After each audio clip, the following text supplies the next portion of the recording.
The flickering neon sign of the bar across the street painted a pulsing red glow on our bedroom wall, a silent disco of anxiety reflecting the chaos swirling inside me.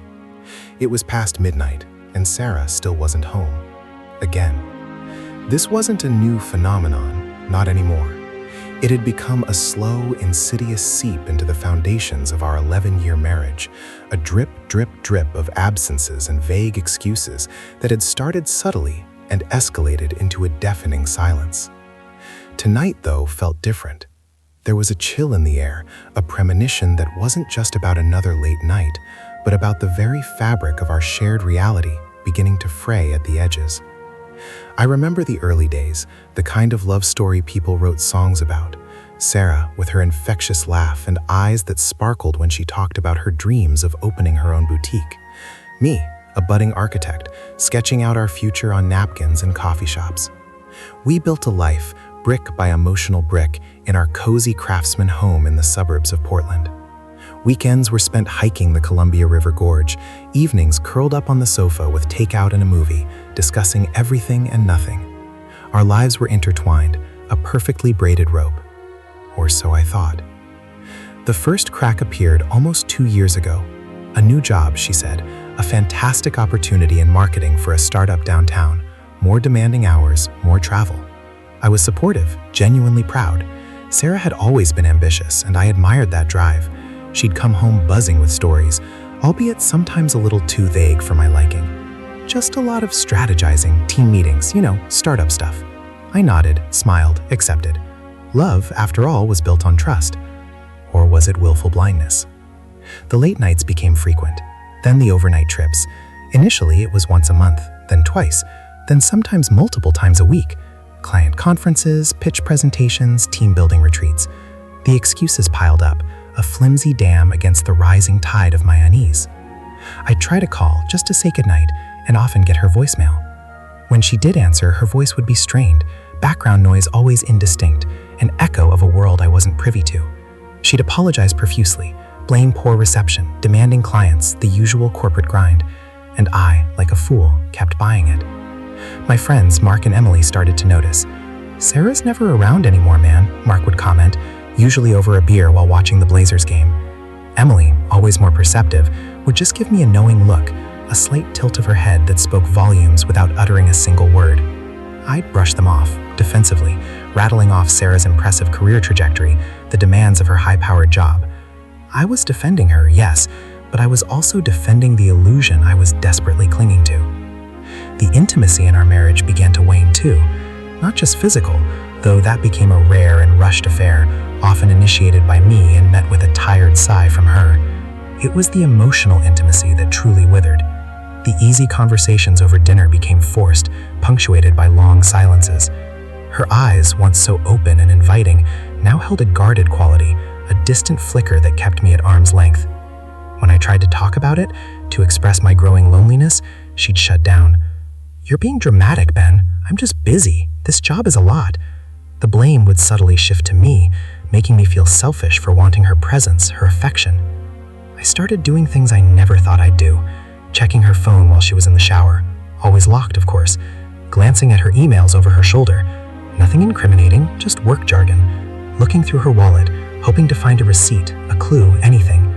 I felt like a pathetic detective in my own home, a stranger sifting through the remnants of a life that felt increasingly foreign. The guilt of my snooping was almost as crushing as the fear of what I might find. One evening, about 6 months ago, she came home smelling faintly of a cologne I didn't recognize, a musky, sophisticated scent that definitely wasn't mine. My heart hammered against my ribs. "Long day?" I asked, trying to keep my voice even, my gaze steady. She nodded, throwing her purse on the kitchen counter with a weary thud. "Exhausting. Had a dinner meeting with some potential investors." She yawned, stretching, and I watched the subtle flex of her back muscles, wondering who else had been watching them that day. I wanted to ask, to confront, to scream, but the words caught in my throat, choked by the fear of her answer, the fear of shattering the fragile peace we still pretended to maintain. The emotional toll was immense. I was perpetually exhausted, my mind a relentless hamster wheel of suspicion and self-doubt. Was I not enough? Had I failed her somehow? Was I imagining things? The gaslighting, subtle as it was, had begun to work. I questioned my own sanity, my perceptions. My work suffered. I missed deadlines, made careless mistakes. My boss, a kind but no-nonsense woman named Mrs. Davies, pulled me aside. "Ben, everything okay? You seem distracted." I mumbled something about stress, a heavy workload. She just looked at me, her eyes understanding, and I felt a fresh wave of shame wash over me. Then came the anonymous email. It landed in my inbox 3 weeks ago, a brief, stark message from an unknown sender. "Your wife, Sarah Miller, is leading a double life. Check the flight records for PDX to San Diego, specifically during her business trips. You're not seeing the full picture." My hands trembled as I read it, a cold dread seeping into my bones. Part of me wanted to dismiss it as a cruel prank, a malicious act, but another part, the part that had been slowly dying inside, knew with a sickening certainty that this was the truth I had been subconsciously bracing myself for. I spent hours poring over flight manifests, a clandestine operation conducted late at night, hunched over my laptop in the dim glow of the screen. I found them, not under her married name, but under her maiden name, Sarah Johnson. A series of flights consistent with her business trips to San Diego, always returning late on Sunday evenings or early Monday mornings. It wasn't just a fleeting affair. This was planned, meticulously executed, a parallel existence I knew nothing about. The anger was a living thing inside me, a hot, pulsating coal. But beneath the anger was a deeper, more profound pain, the pain of betrayal so complete, so insidious that it threatened to obliterate everything I thought I knew. It wasn't just physical infidelity, I realized. It was a betrayal of our history, our vows, our shared dreams. It was a deliberate, calculated deception that had been unfolding right under my nose for years, and I had been too blind, too trusting, too desperate to believe in the woman I loved, to see the shadow life she had so expertly constructed. Tonight, as the red glow from the bar painted our wall, I wasn't just waiting for Sarah to come home. I was waiting for the inevitable confrontation, the unraveling of the carefully woven tapestry of lies. I held her phone in my hand, something I had finally managed to unlock after weeks of obsessive attempts. A contact named Mark J. kept appearing in her recent calls and texts, always at odd hours. Mark J. Not Mark, my friend.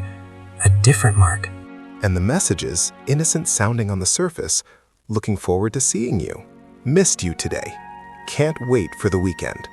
But read in the context of what I now knew, they screamed a different story.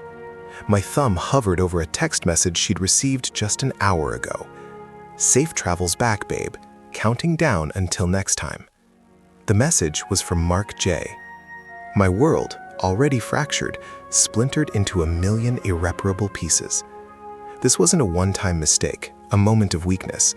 This was an ongoing, deeply entrenched deception. My wife, the woman I had built my life with, was living a meticulously crafted lie, and I was about to expose it. The thought both terrified and invigorated me. The truth, however painful, had to come out. I heard the garage door rumble open, the familiar sound echoing in the silent house, sending a jolt through my already frayed nerves. Her car. She was home. My heart pounded, a frantic drumbeat against the silence of the night. I took a deep breath, trying to steady myself, trying to prepare for the inevitable explosion. This wasn't going to be a quiet conversation. This was going to be the demolition of 11 years. I clutched her phone, the damning evidence cold weight in my palm, and walked towards the living room, towards the woman who was both my wife and a complete stranger. The click of the front door closing was like a gunshot in the silent house. I stood in the living room, the dim light from the street lamp filtering through the blinds, casting long, distorted shadows that mirrored the twisted reality of my life. Sarah walked in, her purse slung over her shoulder, a weary smile on her face that didn't quite reach her eyes. She stopped dead when she saw me, her smile faltering, replaced by a flicker of surprise, then something I couldn't quite decipher. Apprehension? Guilt? "Then, what are you still doing up?" she asked, her voice softer than usual, a little too saccharine, almost. She started to walk towards me, her hand reaching out as if to touch my arm, but I recoiled, a visceral reaction that even surprised myself. The touch would have felt like a brand, a lie. "I've been waiting for you," I said, my voice flat, devoid of emotion, a stark contrast to the hurricane raging inside me. I held up her phone, the screen still illuminated with the damning text from Mark J. Her eyes fixated on it, widening incrementally, the color draining from her face. The mask she wore, the one of the busy, successful professional, crumbled in an instant. What is that?" she stammered, her voice barely a whisper. She knew. I knew she knew. The air in the room became thick, suffocating. "It's your phone, Sarah," I replied, my voice still unnervingly calm, a terrifying quiet before the storm. "And it seems to be telling a story you've been keeping from me." I watched her, really watched her, for the first time in what felt like years. Her carefully constructed facade, usually so impenetrable, was now fractured, revealing a raw vulnerability, a sudden fear that was almost sickening to behold. She tried to recover, to regain some semblance of control. "Ben, I don't know what you're talking about. That's a work message, from a client." Her lie was weak, pathetic, a flimsy shield against the tidal wave of truth about to crash down. "A client who calls you babe and counts down until next time?" I challenged, my voice finally cracking, the calm veneer shattering. The anger held captive for so long began to seep into my words, venomous and sharp. "Don't insult my intelligence, Sarah. Don't you dare." Her shoulders slumped. She looked away, her gaze flitting around the room, anywhere but at me. The silence stretched, heavy and agonizing, punctuated only by the frantic pounding of my own heart. I could see the wheels turning in her mind, the desperate scramble for an escape route, a believable narrative, anything to wriggle out of this corner.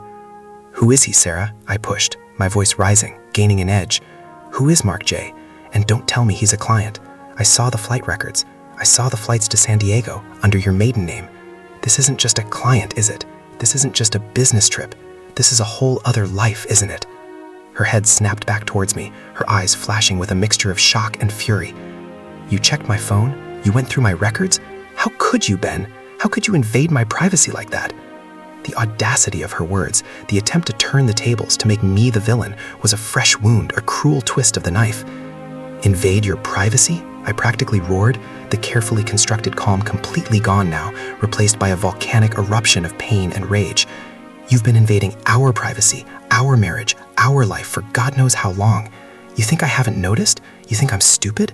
The late nights, the conferences, the excuses, the constant distance, you think I didn't feel it? Every single damn time you chose to lie to me, you were invading our sacred space, Sarah. You were poisoning everything we built." Tears welled in her eyes, but I saw no genuine remorse, only a raw, desperate fear of exposure. "It's not what you think," she whispered, her voice choked. "Oh, I think I know exactly what it is," I countered, my voice dripping with sarcasm. "I think it's a meticulously constructed parallel existence, a secret life you've been living right under my nose, while I was here, loving you, trusting you, building a future with you." My gaze swept around our living room, at the framed photos on the mantelpiece, our wedding day, our vacations, our smiles, all of them now tainted, rendered meaningless by her deceit. "Please, Ben," she pleaded, taking a step closer, her hand reaching out again. "Let me explain. It's complicated." "Complicated?" I scoffed, a bitter laugh escaping my lips. "Complicated is figuring out taxes, Sarah. Complicated is brain surgery. This is betrayal. This is a choice, your choice. Every single lie, every secret trip, every whispered phone call, that was a choice." She finally broke down, truly broke down, collapsing onto the sofa, her face buried in her hands, her body shaking with sobs. But even then, amidst her tears, a part of me remained cold, hardened by the years of deception. I had seen her cry before, seen her use tears as a weapon, a means of deflection. I wasn't falling for it this time. He's someone I met through work," she mumbled between sobs, her voice muffled by her hands. "A conference message?" I repeated, incredulous. 11 years of marriage just happened to be tossed aside for a conference message? Is that your explanation? Is that all you have? I walked over to the armchair opposite her, not sitting, but standing over her, my shadow looming. The fury was now a cold, cutting edge, slicing through years of affection. "It wasn't just physical, was it?" I pressed, the anonymous email still echoing in my mind, the words shadow life burning into my consciousness. "This isn't just some fleeting affair, is it? This is more. You have a life with him, don't you? In San Diego." She lifted her head, her face blotchy and tear-streaked, her eyes wide with a fresh wave of panic. "How did you—" "It doesn't matter how I know," I cut her off, my voice steady, uncompromising. "What matters is that I do know." I know you've been flying to San Diego for almost 2 years. I know you're using your maiden name. I know there's a Mark J, who's more than just a project manager. And I know this isn't a recent development. This isn't a mistake. This is a meticulously planned, carefully hidden existence. The color drained from her face again, leaving it a sickly pale. She knew I had her. All her escape routes were gone. The web of lies had finally been shredded, and she was caught in the harsh glare of the truth. I felt a strange mix of triumph and utter devastation. The relief of knowing was overshadowed by the crushing weight of what that knowledge truly meant. "Tell me, Sarah," I continued, my voice now dangerously low, each word a hammer blow. "How long has this been going on? What else have you been lying about? Where does he live? What do you do there? Do you have a place together?" The questions tumbled out, each one a fresh torrent of pain, a desperate need for answers, however agonizing they might be. She just stared at me, her mouth slightly agape, unable to form words. The silence stretched again, but this time it was different. It wasn't a silence of avoidance, but of complete and utter defeat. Her eyes, usually so vibrant, were now dull, lifeless, reflecting the demise of the life we had shared. I met him shortly after I started the new job," she finally confessed, her voice barely audible, a fragile whisper that carried the weight of 1,000 betrayals. "He was a colleague. We just connected." "Connected?" I repeated, the word tasting like ash in my mouth. "While you were still married to me? While you were still sharing a bed with me? While you were still letting me believe we had a future?" The image of her with another man, laughing, sharing intimate moments, building a life, while I was here, a pathetic fool, clinging to a ghost of a marriage, sent a fresh wave of nausea through me. "He understood me, Ben," she said, looking up at me, her eyes pleading. "He listened. You were always so busy with work, you never had time for me anymore." The audacity, the sheer unmitigated gall to blame me, to rewrite our history, our shared struggles, our love into some pathetic narrative where I was the neglectful husband who drove her into another man's arms. "Don't you dare, Sarah," I warned, my voice trembling with suppressed rage. "Don't you dare try to pin this on me. I supported your career. I celebrated your successes. I waited up for you night after night. I tried to talk to you, to reach you, and you pushed me away, always with some excuse about work. You chose this. You made these choices, not me." I saw a subtle shift in her expression, a hardening around her eyes, a flicker of resentment replacing the fear. The victim act was over. This was the real Sarah, the one capable of such cold, calculated deception. The person I thought I knew was an illusion, a character she played for me. "He lives in San Diego," she admitted, her voice stronger now, almost defiant. "He has an apartment downtown. We spend weekends there, sometimes longer. We have friends there. A routine." "A routine," I echoed, my voice hollow. The words hung in the air, heavy with the weight of her confession. A routine, a life. While I was here, lost in a fog of suspicion and loneliness, she was building a life, a routine, with someone else in another city. The meticulousness of it all was what truly staggered me. This wasn't a lapse in judgment. This was a campaign of deceit. "And you were planning on just continuing this?" I asked, my voice barely above a whisper, my gaze fixed on her, searching for any sign of genuine regret, any flicker of the woman I once loved. There was none, only a strange, chilling blankness. "You were just going to keep living this double life? Forever?" She didn't answer. She just looked down at her hands, twisting a loose thread on her jeans. Her silence was louder than any confession. more damning than any accusation. It confirmed everything.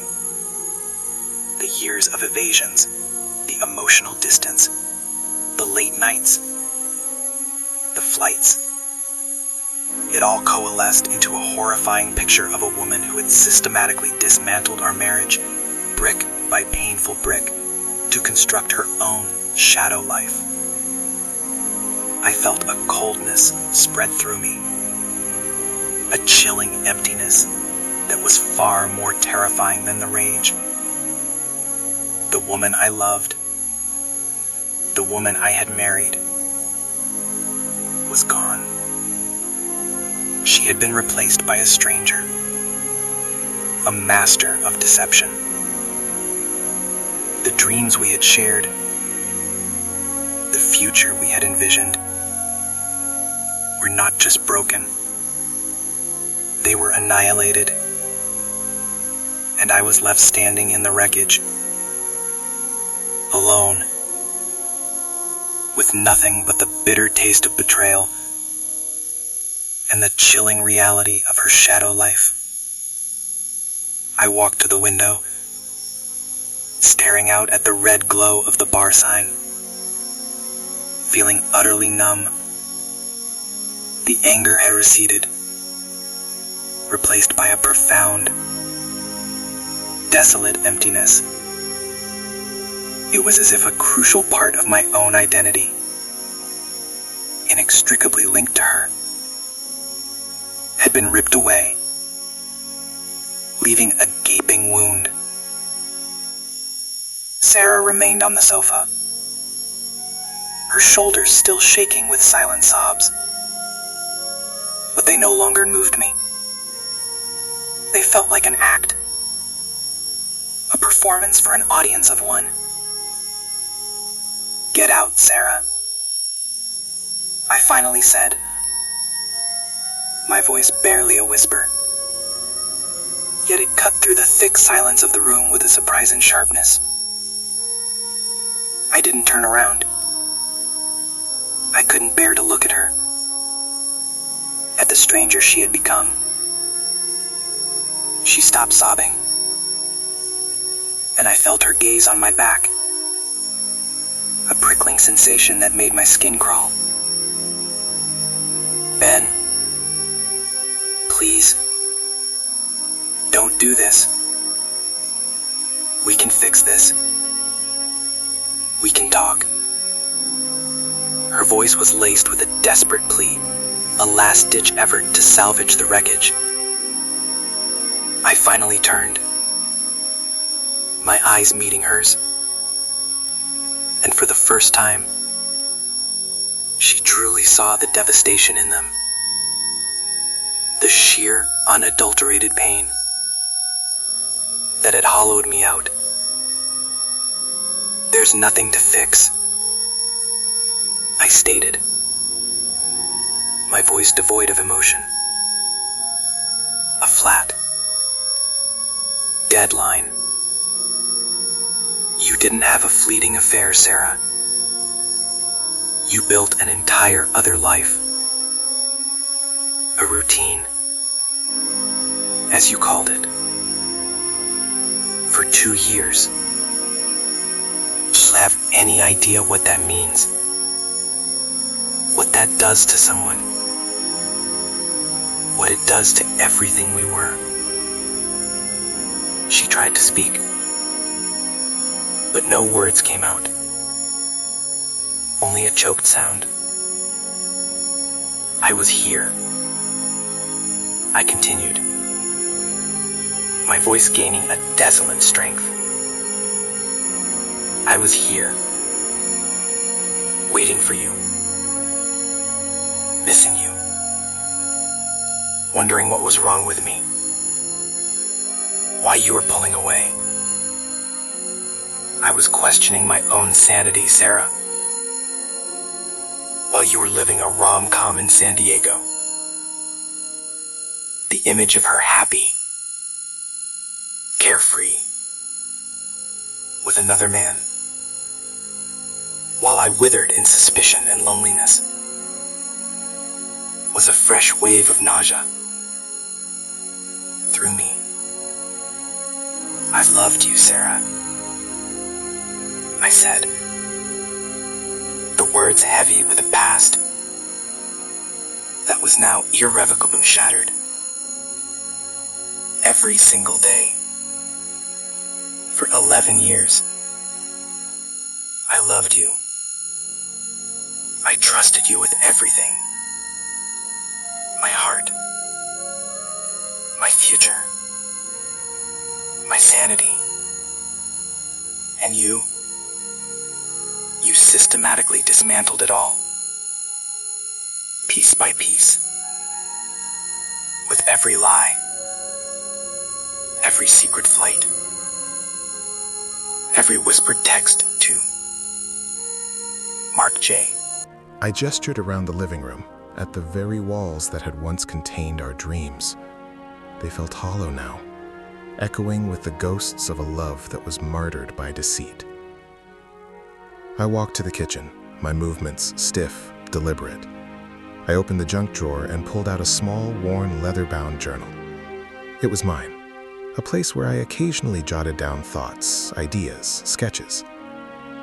Inside, tucked between the pages, was a spare key to the house. I took it out and placed it on the kitchen counter, next to a pen and a small notepad. "Take what you need for a few days," I said, my back still to her, my voice calm, almost detached. "Just essentials. I'll make arrangements for you to get the rest of your things later. And write down his contact information for me. Your Mark J. I need to know who I've been sharing my wife with." Her silence was deafening. I heard the rustle of her getting up from the sofa. A few moments later, I heard the faint click of the pen as she wrote something on the notepad. I didn't turn around. I didn't want to see her face. I didn't want to give her any more of my emotional energy. After a few more minutes, I heard the faint sound of a zipper, then the soft padding of her footsteps moving towards the front door. The silence in the house stretched, agonizingly, until I heard the faint click of the door closing. Not a slam, not a dramatic exit, but a quiet, almost respectful closing, as if even in her departure, she was trying to maintain some semblance of normalcy, of respect for the home she had desecrated. I stood in the kitchen for a long time, the silence pressing in on me, heavy and suffocating. The air still carried the faint scent of her perfume, mixed with the unfamiliar cologne, a ghost of her deception lingering in the air. I finally turned, my gaze falling on the counter. There, on the notepad, was a name and a phone number. Mark Jenkins. Below it, a short address in San Diego. And next to the spare key, her wedding ring. It sat there, a cold, metallic circle, reflecting the harsh truth of our shattered vows. She had left it, a final, silent admission of defeat, a surrender of the life she had once promised to share with me. I picked up the ring, feeling the familiar weight of it in my palm. It felt foreign now, a relic from a distant past, a symbol of a dream that had died a slow, agonizing death. I squeezed it tightly, the sharp edge digging into my skin, a physical reminder of the wound she had inflicted. The tears finally came then, hot and stinging, not for her, but for the man I had been, for the future I had believed in, for the 11 years of my life that now felt like a cruel, elaborate lie. The shadow life wasn't just hers. It had cast its dark, suffocating pall over mine too. And now, I was left to navigate the bewildering, desolate landscape of its unveiling, utterly alone. The days that followed Sarah's departure blurred into a grayscale montage of empty rooms and the crushing weight of silence. The house, once a vibrant hub of our shared life, now felt like a mausoleum, each object a painful relic of a love that had been systematically desecrated. I moved through it like a ghost, a hollowed-out version of myself, performing the mundane tasks of living, eating, sleeping, working, with a mechanical detachment. The world outside continued its rhythm, oblivious to the seismic shift that had occurred within the walls of my life, and that oblivion felt like another layer of betrayal. I took a few days off work, telling Miss Davies that I was dealing with a sudden, serious family emergency. She gave me a compassionate nod, her eyes holding that knowing sympathy again, and I was grateful for her unspoken understanding. The thought of facing colleagues, of maintaining any semblance of normalcy, was unbearable. My phone, usually buzzing with notifications, lay mostly silent. I didn't want to talk to anyone, not yet. How do you even begin to explain that the person you built your entire adult life with was actually a phantom, a meticulously crafted illusion? My mind was a relentless loop, replaying every interaction, every cryptic comment, every late night, filtering it through the grim lens of her confession. Each memory, once cherished, was now poisoned, twisted into a new, sinister meaning. The times she'd been too tired for intimacy, the sudden, hushed phone calls she'd taken in another room, the vague details of her business trips. They weren't isolated incidents anymore. They were pieces of a carefully constructed puzzle, forming the horrifying picture of her shadow life. The realization that I had been so utterly blind, so willfully trusting, was a constant, sickening punch to the gut. I remember walking into our bedroom, the room that had witnessed our deepest intimacies, our quietest moments.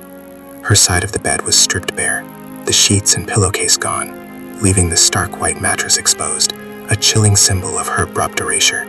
Her dresser drawers were half empty, a few forgotten items of clothing left behind, a worn t-shirt, a pair of socks. I picked up a delicate scarf, one I had bought her years ago from a trip to Italy. It still held her faint scent, a ghost of her presence, and I felt a fresh wave of grief, so profound it was almost physical.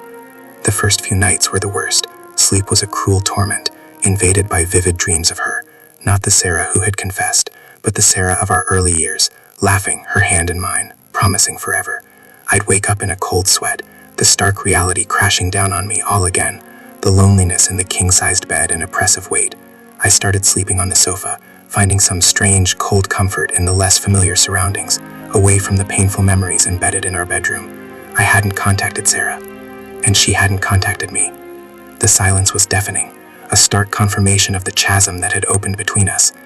It was a silence that spoke volumes, indicating not just the end of a marriage, but the severing of an entire connection, a brutal amputation of a shared history. A part of me, the irrational, hurt part, wanted her to beg, to plead, to fight for us, even though I knew with chilling certainty that it was too late. The other, more rational part, just wanted to be left alone in my pain. Mark and Emily, my closest friends, eventually broke through my self-imposed isolation. Mark called first, his voice hesitant. "Hey man, Emily and I are worried. Miss Davies said you're going through something. Everything okay?" I gave him the bare-bones, stripped-down version, omitting the excruciating details, just enough to explain my absence. Sarah, she left. There was someone else. The words felt foreign, alien on my tongue, yet undeniably true. Mark was silent for a long moment. "Shit, Ben, I'm so sorry, man. We're coming over." And they did. They arrived with a casserole, a six-pack of my favorite IPA, and a quiet, comforting presence that didn't demand explanations, but simply offered solidarity. Emily just hugged me tightly, her eyes conveying more understanding than any words could. It was a small act of kindness, but it felt like a lifeline in the vast, cold ocean of my despair. "We always felt something was off," Emily confessed quietly later that evening, as Mark tried to distract me with a basketball game on TV. "She just changed. Became so secretive." We didn't want to say anything, didn't want to put ideas in your head, but it was clear she was pulling away. Her words, though validating, brought a fresh wave of self-recrimination. Why hadn't I listened to their unspoken warnings? Why had I been so stubbornly, blindly loyal? The anonymous emailer never wrote again. I wondered who it was. A scorned lover of Mark Jenkins? A disgruntled colleague? Someone who had witnessed her shadow life and felt compelled to expose it. The thought that strangers knew more about my wife's secret life than I did was a particularly bitter pill to swallow. It felt like a cosmic joke, played at my expense. I started the process of separating our lives, a grim, methodical task that felt like dissecting a corpse. I called a lawyer, a friend of Mark's, who listened patiently to my clipped, emotionless recitation of the facts. He talked about assets, divorce papers, mediation. The legal jargon felt surreal, detached from the visceral pain in my chest. This wasn't just about dividing property. It was about disentangling two souls, two futures that had once been so inextricably woven.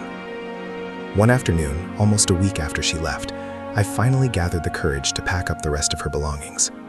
I went into her walk-in closet, a space that once held the faint, sweet scent of her perfumes. Now it just smelled stale, forgotten. I pulled out her clothes, folding them mechanically, placing them into cardboard boxes I had bought from the hardware store. Each item was a memory, a silent testament to a life that had been a lie. A little black dress she wore on our anniversary, a chunky knit sweater she loved to snuggle in on cold nights, a pair of worn running shoes we'd bought together. As I reached into the back of her closet, my hand brushed against something hidden behind a stack of old shoe boxes. It was a small, locked metal box, the kind you'd keep important documents in. My heart hammered against my ribs, a familiar, unwelcome rhythm. I knew, with a sickening certainty, that this was more than just documents. This was another piece of her shadow life, hidden away, waiting to be discovered. I tried to open it, but it was locked. My mind raced, trying to remember if she had ever mentioned a key, a combination. Nothing. My gaze fell upon the small, decorative hammer I kept on my workbench in the garage. A cold resolve settled over me. This box, whatever it contained, was mine to open. It was a final act of reclaiming my own narrative, of exposing every last hidden corner of her deceit. I carried the box to the garage, the faint scent of stale dust and old secrets emanating from it. I placed it on my workbench, under the harsh glare of the fluorescent light. With a deep breath, I picked up the hammer, its weight familiar in my hand. One solid, decisive blow was all it took. The cheap lock mechanism shattered with a pathetic snap, springing open the lid with a groan. Inside, nestled amongst a few legal-looking documents, were not just receipts or old letters. There was a small, framed photograph. My breath hitched in my throat as I picked it up. It was Sarah. But not the Sarah I knew. She was laughing, her arm around a man, Mark Jenkins undeniably. They were on a beach, a bright, sunny San Diego backdrop, and they looked happy, genuinely, radiantly happy. Too happy. Beside the photograph was a small velvet jewelry box. I opened it, my hands trembling. Inside, nestled on a satin cushion, was a delicate silver necklace. It wasn't a family heirloom, not something I had ever given her. Engraved on the small, heart-shaped pendant were two initials, SM and MJ, and a date, 10/14/20 XX. The date was less than a year after she started her new job. The necklace was a gift from him, a symbol of their secret bond, their hidden love. But what truly stole the air from my lungs, what plunged me into an abyss of disbelief, was a small, cream-colored envelope tucked beneath the necklace. It was a card, heavy stock, elegant, like a formal invitation. My name was scrawled on the front in her handwriting, and as I pulled out the card, my eyes scanned the ornate script, and my world imploded. Not just shattered, but utterly annihilated. It was a wedding invitation. Their wedding invitation. You are cordially invited to celebrate the marriage of Sarah Miller and Mark Jenkins. It read, followed by a date, a venue in San Diego, and an RSVP line. The date on the invitation was less than 3 months away. My hands began to shake uncontrollably. Not just a shadow life, not just an affair, not just a routine. She was planning to marry him, while still married to me. She was actively, meticulously planning a wedding, a future, with another man, another life, while I was here, in our home, believing in our future, believing in her. This wasn't just calculated deceit. This was a level of cold, cruel manipulation I couldn't even fathom. The betrayal went beyond mere infidelity. It was a complete, utter rejection of my existence, our existence. It felt like I was just a placeholder, a temporary inconvenience to be discarded when her true life was ready to begin. The air felt thin, suffocating, and the walls of the garage seemed to close in around me, trapping me in this horrifying, undeniable truth. The wedding invitation fluttered from my numb fingers, landing softly on the dusty workbench amidst the shattered remnants of the lock. My gaze remained fixed on it, the elegant script now a grotesque mockery, each word a hammer blow to my already fractured psyche. Sarah Miller, Mark Jenkins, married, while still my wife. The audacity, the chilling premeditation of it all, was a canyon deeper than any pain I had yet felt. This wasn't just betrayal. It was an act of profound psychological violence, a methodical dismantling of my reality. I sank to the floor of the garage, the cold concrete a stark contrast to the inferno raging within me. My breath came in ragged gasps, my lungs struggling to draw in air that felt suddenly too thin, too sharp. The invitation lay there, pristine and cruel, a testament to a future she had been actively constructing with another man, a future she intended to seamlessly transition into, leaving me in the dust, none the wiser. The layers of her deception were not just deep, they were endless, a labyrinth designed to trap me in a false reality, while she danced her way into another life. The anger returned, a primal, roaring beast, but this time it was tempered by a cold, calculating fury. This wasn't just about my hurt anymore. This was about justice, about exposing the true depth of her depravity, about ensuring she couldn't simply vanish into her new, perfect life without facing the consequences of her monstrous deceit. The idea that she would have married him, continued her charade with me, perhaps even divorced me quietly after the fact, painting me as the one who just couldn't handle her ambitious career, was a thought so sickening it made my stomach churn. I clutched the wedding invitation, the framed photograph of her and Mark, and the engraved necklace. These weren't just clues. They were irrefutable evidence of a meticulously planned, long-term deception. My divorce lawyer, Mr. Henderson, would need to see this. The calm, logical part of my brain, the architect's mind that built structures, now furiously started to construct a new kind of strategy. How to demolish her carefully built lie. Getting off the garage floor felt like lifting a 100-pound weight. My legs were shaky, my head light, but a strange, steely resolve had begun to form within me. I placed all the items from the box, the photograph, the necklace, the invitation, and even the broken lock, into a large Ziploc bag. This was my proof. This was the unmasking of her shadow life, not just for me, but for everyone. The first person I called was Mr. Henderson. His office was closed for the night, but I left it terse, urgent voicemail, my voice surprisingly steady despite the tempest within. Mr. Henderson, this is Ben Miller. I just uncovered some significant new information regarding my divorce. I need to see you first thing tomorrow. This changes everything. Then I called Mark, my friend. I needed to talk to him, to Emily, to someone who knew me, knew us, and could witness the utter horror of what I had just discovered. Mark answered on the second ring, his voice warm with concern. Ben, you okay? You sound different. I just found something, Mark, I said, my voice tight with suppressed emotion. Something unbelievable. Can you and Em come over? Now? It's important. Like, critically important. He didn't hesitate. We're on our way, 15 minutes. While I waited, I walked through the house, my eyes seeing it differently now. Each space, each piece of furniture felt like a silent witness to her lies. The kitchen, where she'd made excuses about late meetings. The living room, where she'd pretended to be tired after an exhausting day. Our bedroom, where she'd come home from her other life, to me, her unwitting husband. The sheer audacity of it all was breathtaking. When Mark and Emily arrived, their faces etched with worry, I led them directly to the kitchen counter. I pulled out the Ziploc bag, carefully spreading its contents before them. The wedding invitation, the photograph of Sarah and Mark Jenkins on the beach, the engraved necklace.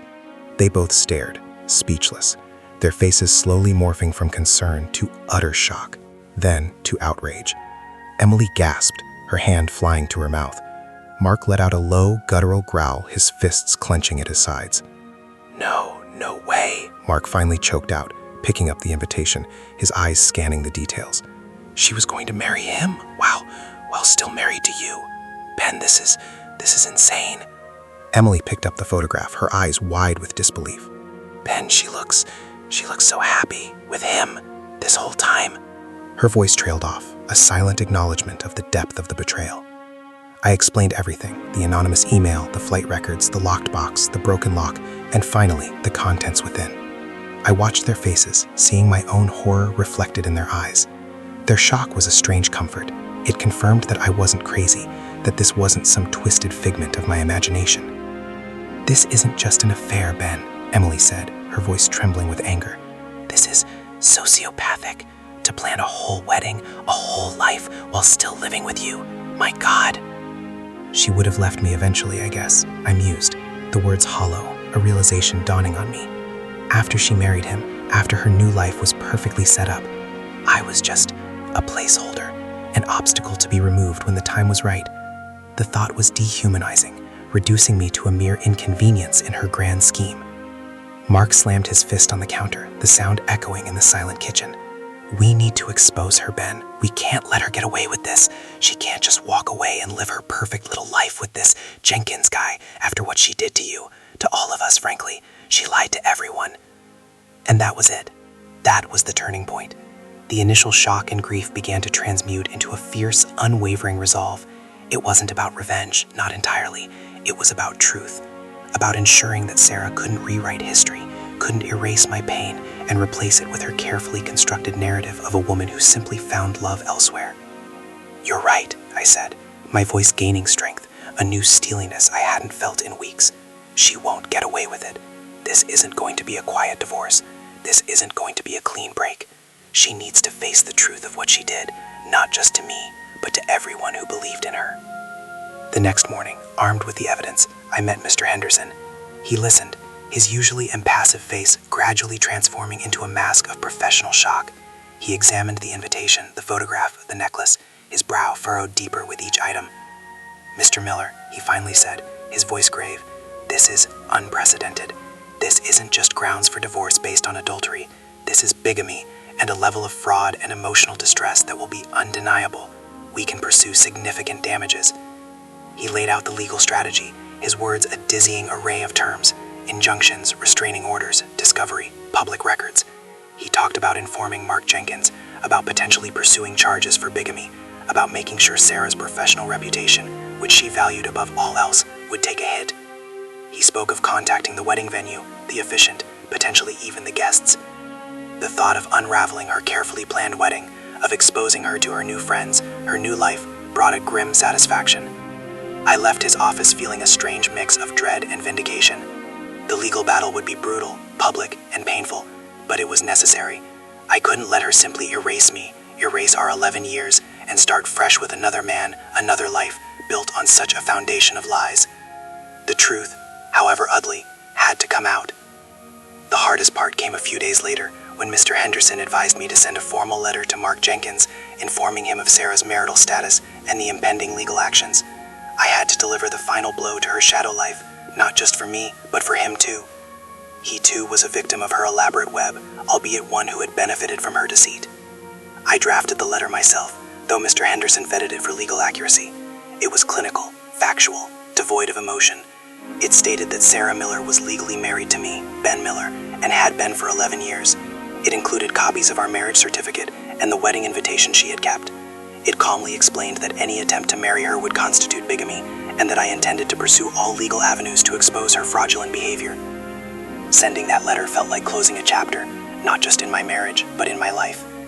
The man who had been blindsided, the man lost in a fog of suspicion, was gone. In his place was someone of hardened, scarred, but also resolute. The shadow life she had built was about to be dragged into the harsh light, and I would be the one holding the lamp. The journey ahead would be painful, but I was no longer a victim. I was the one bringing the truth to light, no matter how devastating. Her carefully constructed parallel existence was about to be unveiled, not just for me, but for the entire world she had so expertly deceived. The weeks that followed the discovery of the wedding invitation and the legal proceedings felt like living in a whirlwind. My lawyer, Mr. Henderson, was relentless, systematically dismantling Sarah's meticulously constructed shadow life with cold, legal precision. The cease and desist letters were sent to the San Diego wedding venue and the officiant. Injunctions were filed. The legal papers landed on Mark Jenkins' doorstep, informing him in stark terms that the woman he was planning to marry was, in fact, still legally married to me. The fallout was immediate and explosive. I received a furious, rambling voicemail from Sarah, her voice laced with venom and disbelief. "How could you, Ben? How could you ruin my life? You had no right!" Her outrage, aimed squarely at me, solidified my resolve. She wasn't sorry for what she did. She was only sorry she got caught, sorry her grand plan was unraveling. There was no remorse, only a wounded narcissism. Mark Jenkins contacted me directly too. He was furious, confused, and utterly humiliated. He had been completely blindsided, he claimed, genuinely believing Sarah was divorced, or at the very least, in the final stages of a clean separation. He had been a pawn in her game, albeit a willing and intimate one. Hearing his voice, raw with his own sense of betrayal, gave me a strange, hollow satisfaction. He was now experiencing a fraction of the pain she had inflicted on me. The news spread quickly through our small suburban community. It started with whispers, then became open discussion. Friends, acquaintances, even casual colleagues all reacted with a mixture of shock, disgust, and sympathy for me. Some of Sarah's own friends, people she had known for years, distanced themselves from her, horrified by the scale of her deception. Her professional reputation, once her most prized possession, was now in tatters. The company she worked for quietly announced her resignation a few weeks after the story broke. Her shadow life, once so perfectly hidden, was now starkly exposed, laid bare for everyone to see. The divorce proceedings were brutal. Sarah initially tried to fight, to portray me as a controlling, jealous husband, but the evidence was overwhelming.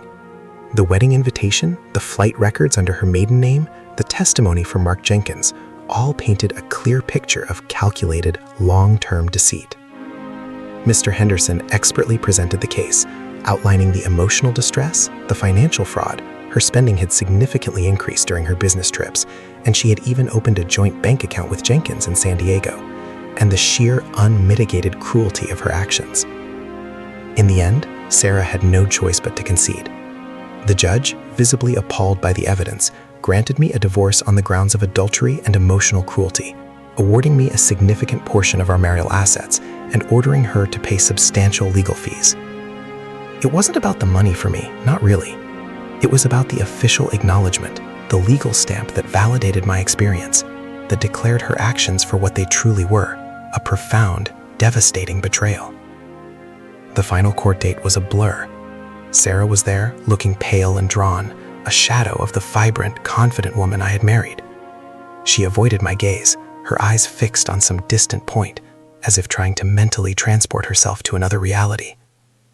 When the judge delivered the verdict, she showed no emotion, no remorse, just a stony, almost defiant blankness.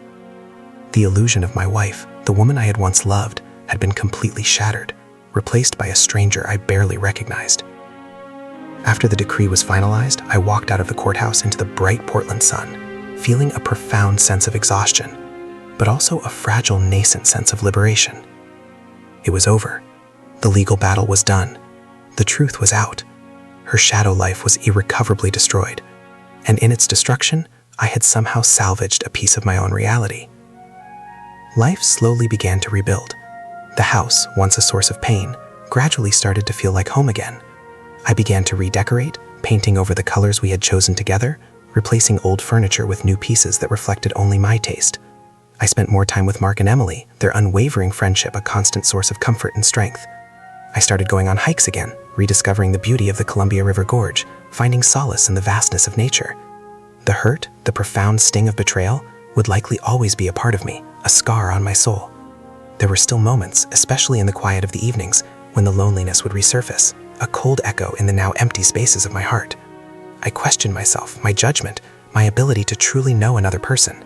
But with time, those moments became less frequent, less intense. I learned that Sarah had indeed moved to San Diego, but her relationship with Mark Jenkins hadn't survived the public scandal and the legal mess.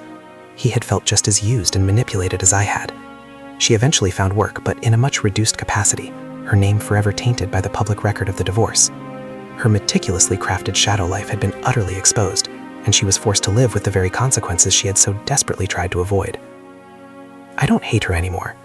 The intense anger has faded, replaced by a quiet, sad understanding. I pity her, in a way.